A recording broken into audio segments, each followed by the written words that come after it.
നമസ്കാരം, എല്ലാ കുട്ടികൾക്കും ഗിരീഷ് സാറാണ്. പ്രോബ്ലംസ് എല്ലാ കുട്ടികൾക്കും ടഫാണ്. നമ്മൾ പ്രോബ്ലംസിൻ്റെ ഒരു പാർട്ട് 1 പ്രോബ്ലംസ് ഇട്ടായിരുന്നു. പ്രധാനപ്പെട്ട പ്രോബ്ലംസ് എല്ലാം ആ പാർട്ടിലുണ്ട്.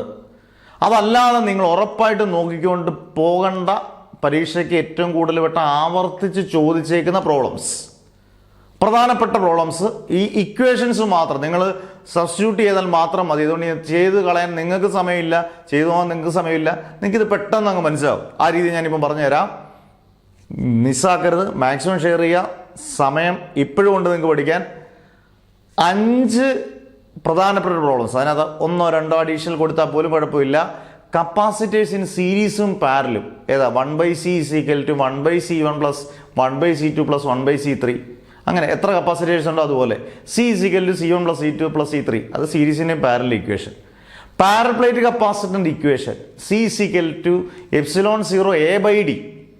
അതിനകത്ത് ഡയലക്ട്രിക് കോൺസ്റ്റന്റ് ഉണ്ടെങ്കിൽ c = ε0 k/a/d.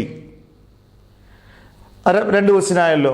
Conversion of galvanometer into അമ്മീറ്ററും വോൾട്ട് മീറ്ററിനെയും പ്രോബ്ലം ഞാൻ ചെയ്യിപ്പിച്ചിട്ടുണ്ട്. വളരെ ഇമ്പോർട്ടൻ്റ് പ്രോബ്ലമാണ്. പിന്നെ റേ ഒപ്റ്റിക്സിനകത്ത് പലരും വലിയ കുഴപ്പമില്ല, ഇത് നമുക്ക് ചെയ്യാം എന്ന് പറയുന്നിടത്ത് നമ്മുടെ പ്രധാനപ്പെട്ട റിഫ്രാക്ഷൻ എന്ന പ്രശ്നത്തിനകത്ത് n = sin a + d/2/sin a/2. a എന്ന് പറയുന്ന ആംഗിൾ ഓഫ് ദി പ്രിസവും d എന്ന് പറയുന്ന ആംഗിൾ ഓഫ് മിനിമം ഡീവിയേഷനുമാണ്. അന്നേരം ഈ ഇക്വേഷൻ വളരെ ഇമ്പോർട്ടൻ്റ് ആണ്. n = sin a + d/2/sin a/2. പിന്നെ n = c/v. n = 1/sin c. എന്തോ n = 1/sin c. n refractive ഇൻഡെക്സും c ക്രിട്ടിക്കൽ ആംഗിളും. പിന്നെ ലെങ്ത് ഓഫ് ദി ടെലിസ്കോപ്പോ മൈക്രോസ്കോപ്പോ ഒക്കെ FO + FE 1 + d/FE. ആ മൈക്രോസ്കോപ്പിൻ്റെയും ടെലിസ്കോപ്പിൻ്റെയൊക്കെ ലെങ്തും ആംഗുലർ മാഗ്നിഫിക്കേഷനും ഉള്ള പ്രോബ്ലം.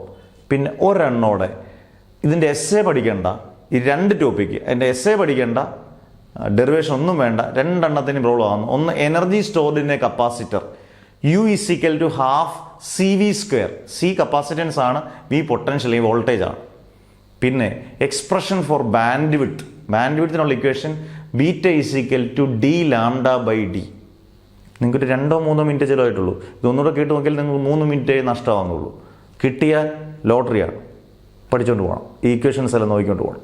സബ്സ്റ്റിറ്റ്യൂട്ട് ചെയ്യണം. പ്രോബ്ലം ചെയ്യുമ്പോൾ പ്രത്യേകം ശ്രദ്ധിക്കുക.